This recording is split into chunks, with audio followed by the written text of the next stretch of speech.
ఏంటి ఇక్కడ అమ్మవారి ఖడ్గదాటికి పెద్ద బండరాయ 2 ముక్కలు అయిందా? అవును ఫ్రెండ్స్, మీరు విన్నది నిజమే.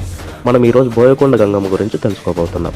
పూర్వం ఈ కొండపై గోల్కొండ నవాబులు ఈ ప్రాంతంపైకి దండెత్తి వచ్చినప్పుడు ఇక్కడ స్థానికంగా ఉన్నటువంటి బోయ తెగవారిని రక్షించడానికి సాక్షాత్తుగా ఆ అమ్మవారే ఒక ముసలావిడిలాగా వచ్చి రక్షించిందట.